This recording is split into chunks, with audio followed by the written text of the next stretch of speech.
Hello everyone, ভিডঙ্ক.com ওয়েবসাইটে তোমাদের সবাইকে স্বাগত জানাই। আমি সৌরভ দে, তোমাদের ম্যাথ টিউটর।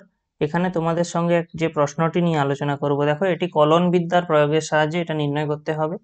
কোনো ব্যাকটেরিয়ার বিশ্লেষণে দেখা যায় যে এর সংখ্যা বৃদ্ধির হার সেই মুহূর্তে উপস্থিত ব্যাকটেরিয়ার সংখ্যার অর্ধেক। তো বলা হচ্ছে কখন ব্যাকটেরিয়ার সংখ্যা প্রারম্ভিক সংখ্যার দ্বিগুণ হবে। ঠিক আছে, তো দেখো এই প্রশ্নটি করার জন্য আমি ধরে নিচ্ছি যে আমার টি সময়ে যে ব্যাকটেরিয়ার সংখ্যা যেটা দেওয়া আছে সেটা ধরে নিচ্ছি এক্স। টি সময়ে ব্যাকটেরিয়ার সংখ্যা আমি ধরে নিচ্ছি এক্স। তো ওই মুহূর্তে আমাদের যে ব্যাকটেরিয়া বৃদ্ধির যে সংখ্যা মানে বৃদ্ধিটা, সেটা আমরা তাহলে কি দিয়ে প্রকাশ করতে পারি? ডিএক্স ডিটি দিয়ে। আর আমাদের প্রশ্ন অনুযায়ী কি দেওয়া আছে? ডিএক্স ডিটির মানটা ওই মুহূর্তে উপস্থিত ব্যাকটেরিয়া সংখ্যার অর্ধেক। ওই মুহূর্তে ব্যাকটেরিয়া কত আছে? এক্স, তাহলে তার অর্ধেক মানে x/2। তাহলে ডিএক্স ডিটির মান যেটা আমাদের দেওয়া আছে x/2। তাহলে দেখো আমরা এটাকে একটু ক্যালকুলেট করলে আমরা পেয়ে যাবো কত? দেখো dx/x ইকুয়াল টু dt/2। এবারে আমাদের বলা হচ্ছে প্রশ্নটা কি না, যে কখন ব্যাকটেরিয়ার সংখ্যা প্রারম্ভিক সংখ্যার দ্বিগুণ হবে। ঠিক আছে, তো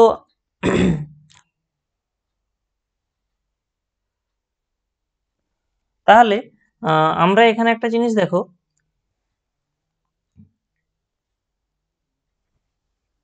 আমরা ধরে নিচ্ছি আমাদের যখন টি ইকুয়াল টু 0, মানে এটা হচ্ছে প্রারম্ভিক টাইম, প্রারম্ভিকে তখন আমাদের ব্যাকটেরিয়া ছিল এ।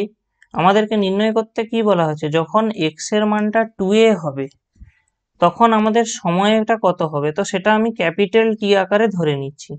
তাহলে আমরা যদি ইন্টিগ্রেশন করি, এখানে আমরা ইন্টিগ্রেশন করলে লিমিটটা কি নেব না, এক্স ইকুয়াল টু আমরা নেব a থেকে 2a dx/x ইকুয়াল টু, আমাদের হাফ বাইরে থাকবে, ইন্টিগ্রেশন কত হবে না টি ইকুয়াল টু আমাদের আসবে 0 থেকে ক্যাপিটাল টি ডিটি, এরকম আসবে আমাদের অংশটা।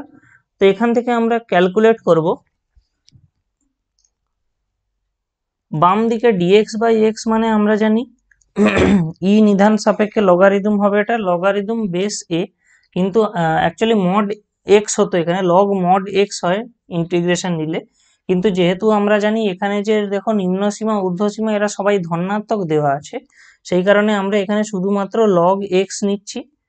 ঠিক আছে, লগ এক্স বেস ই, এবং এখানে নিম্ন সীমা আমাদের আছে এ এবং ঊর্ধ্ব সীমা আছে 2a, এবং ডান দিকে হাফ ইন্টু এখানে আমাদের টি আছে, তাহলে এর নিম্ন সীমা 0 এবং ঊর্ধ্ব সীমা ক্যাপিটাল টি। ক্যাপিটাল টিটাই অ্যাকচুয়ালি আমাদেরকে এখানে নির্ণয় করতে বলা হচ্ছে। তাহলে আমরা এখান থেকে কি পাচ্ছি? দেখো log base E 2a minus log base e A equal to half T minus 0।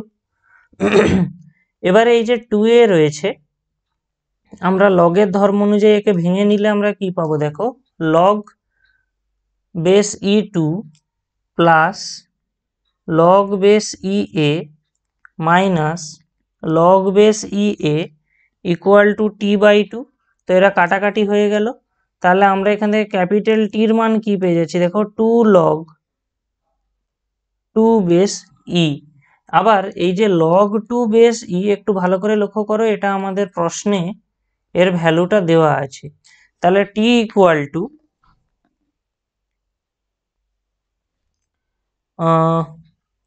তাহলে টি ইকুয়াল টু আমাদের কত হচ্ছে? 2 ইন্টু 0.693। ঠিক আছে, এটা আমাদের দেওয়া আছে। তাহলে আমরা ক্যালকুলেট করলে এর ভ্যালুটা কত পাবো? 1.386। এবারে দেখো, যেহেতু আমাদের এখানে প্রশ্নে সময়ের একক কিছু দেওয়া নেই, তাহলে আমরা এই একক সময়, এটাকেই একক সময় হিসাবে আমরা ধরে নিচ্ছি। তাহলে এখন তো আমাদের বলা হচ্ছে কখন ব্যাকটেরিয়ার সংখ্যা প্রারম্ভিক সংখ্যার দ্বিগুণ হবে। তো আমাদের শুরুর টাইম আমরা ধরেছিলাম টি ইকুয়াল টু 0, তাহলে সেটাকে আমরা যদি একক ধরে নিই, তাহলে আমরা বলতে পারি এখানে 1.386 একক সময়ে ব্যাকটেরিয়ার সংখ্যা দ্বিগুণ হবে।